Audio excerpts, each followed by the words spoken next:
Peter, who want to complete a randomized clinical trial, is faced with several ethical problems. The ethical consideration including the use of the control group, whether it's a placebo control or it's a blank control, whether we should have an efficacy trial or equivalency trial, and whether we need to do some interim analysis, whether we will use the blinding for the intervention groups, and what is the stopping rule, etc. If the clinical trial method is accepted as appropriate, a decision must be made concerning how to perform the trial as ethically as possible. Some of the important ethical tenets in medicine is that the patient's welfare is of the primary concern, and a caregiver should prescribe the optimal treatment for a patient. If a clinician has only a hunch or feeling of that one treatment is superior, the patient should be offered that treatment. Therefore, randomization between two treatments might be considered to be unethical, especially when the placebo control or blank control is used in a clinical trial. Treatment options included in a randomized trial should not be known to be inferior to another treatment option based on the previous randomized studies. If a standard treatment regimen exists, it should be used as the control. It is generally agreed that the benefits of the participation in an experimental study must clearly outweigh any possible risk to the subjects.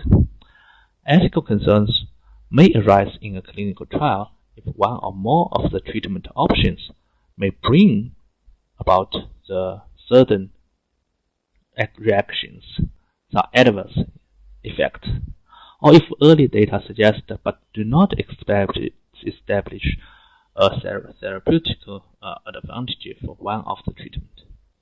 In this situation, a decision must be made about whether the trial should be continued until a definitive conclusion is reached or should be terminated earlier, so that all patients have the opportunity to receive the apparently superior treatment.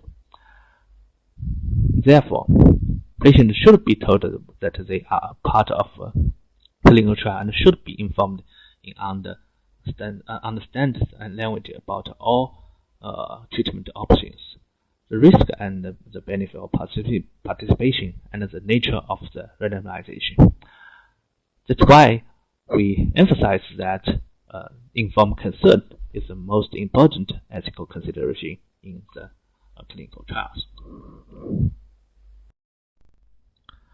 There are several advantages and disadvantages for the clinical trials. The clinical trials can strongly claim for the causality of the association between the intervention and the study outcome.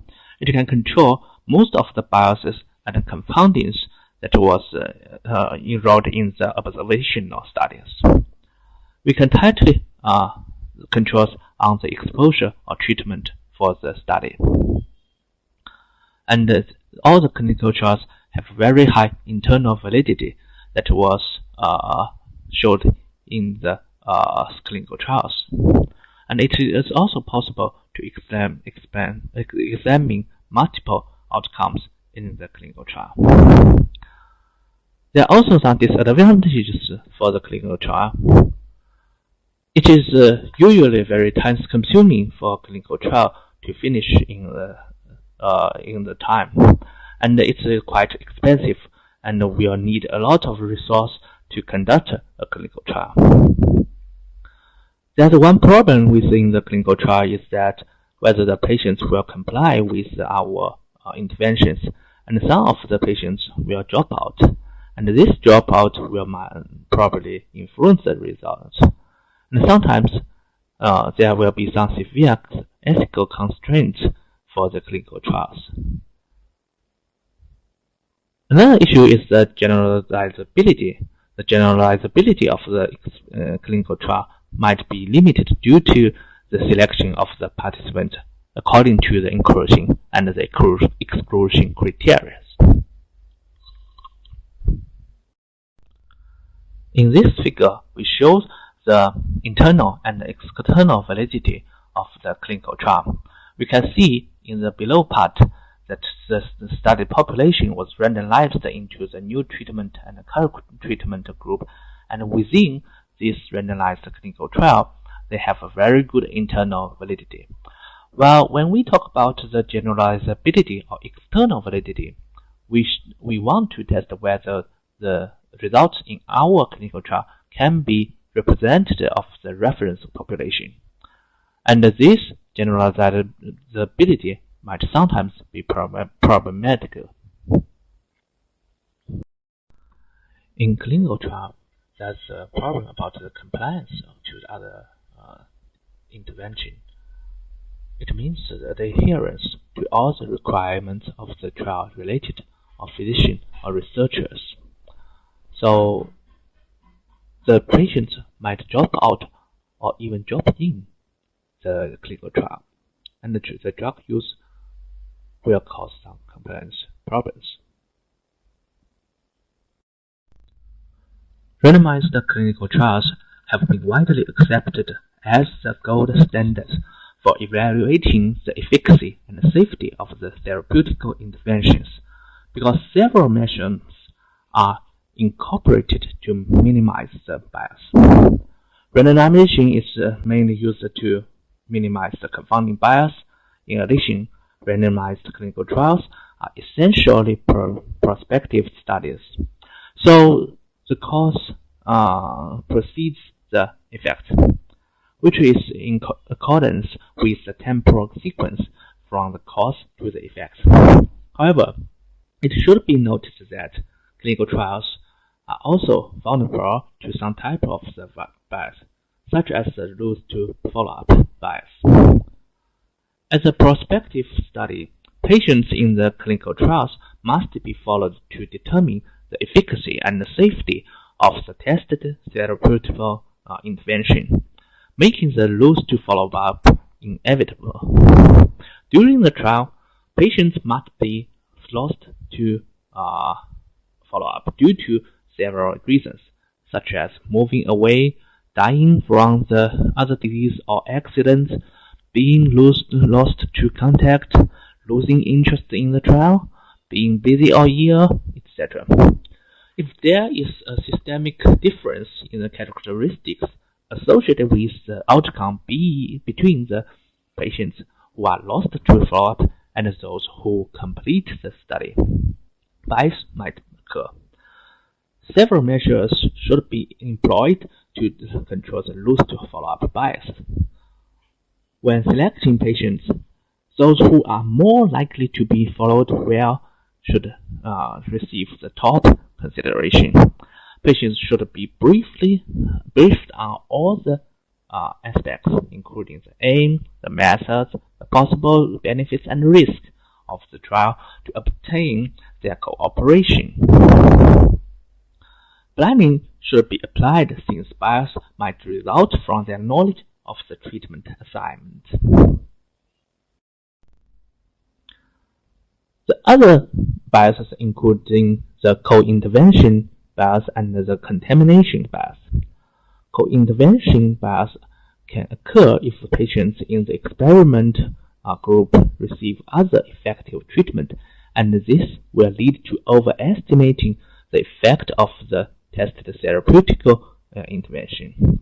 When patients in the control group receive the experimental intervention, the result will contaminate the bias, can result in underestimating the effect of the tested therapeutic intervention.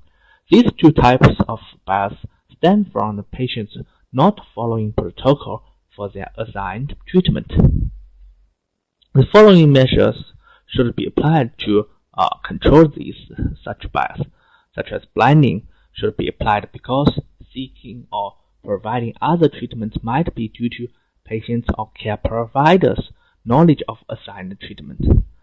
Patients should be treated strictly according to the protocol.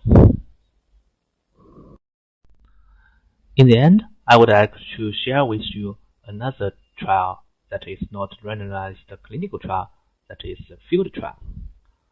So in this field trial, we have the Women's Health Initiative, a major study conducted to establish whether hormone replacement therapy, that is estrogen, would reduce the cardiovascular disease and several other outcomes.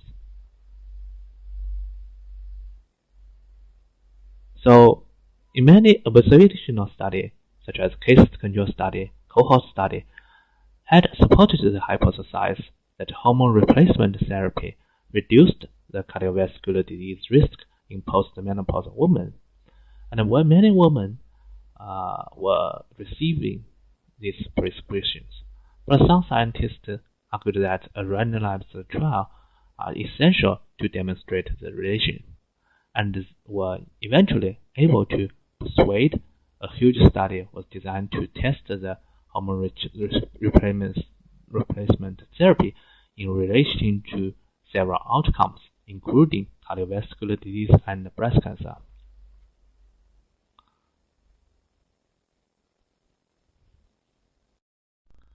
Here we can see how they performed this study.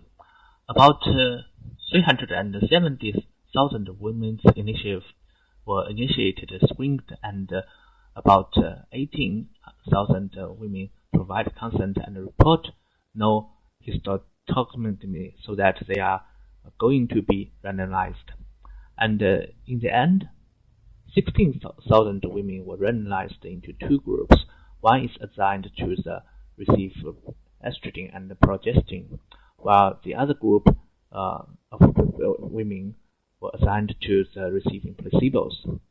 And after several years of follow-up until 2002, we can see the result in the right side. And it's clearly that the risk of coronary heart disease and stroke, pulmonary embolism, and invasive breast cancer were increased in those who were allocated to the estrogen and progestin group, while the risk of colorectal cancer and hip fracture was decreased in the treatment group. So we can see that even though we have some benefit from the colorectal cancer and hip fracture for the women, they have larger risk for heart disease and cardiovascular disease and breast cancer. And that's why this trial was stopped when they find these findings.